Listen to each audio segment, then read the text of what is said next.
there's so many cool themes that you can use in the winter time to incorporate movement games or yoga into your classroom, or as a activity for indoors when it's too messy to go out. And another one of my favorite ones, in addition to the snowflake dance, is Pass the Snowball. Now, this is a styrofoam ball that I purchased at Michael's Crafts for about $8. I would suggest covering it with some sort of a sealant, shellac, because all these little pieces of styrofoam get everywhere.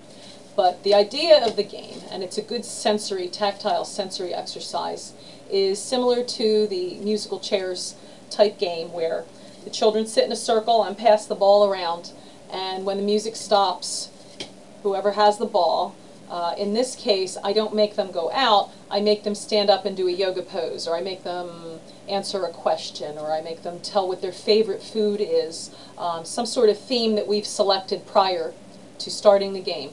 When the music starts again, the ball continues to get passed around until the music stops. Again, the child that has the ball gets to do whatever the pre-selected activity was.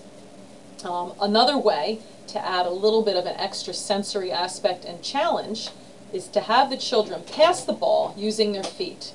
And I'm in a chair, I can't really show you. But if you're sitting on the floor, you can have the children lean back, supporting their bodies with their hands, and picking up the ball with their feet and passing it to one another. This is very good for building core strength, for building motor control, I was going to say hand-eye coordination. In this case, it would be foot-eye coordination. And it's a lot of fun because it's silly.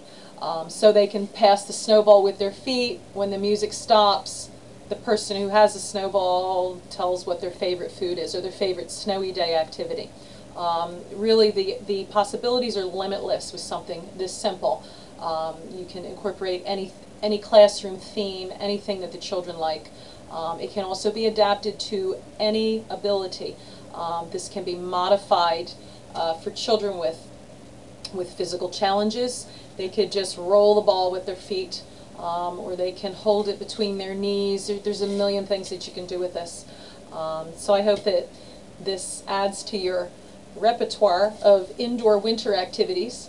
And for more games like this, and for more sensory activities, please visit bodylogic.com.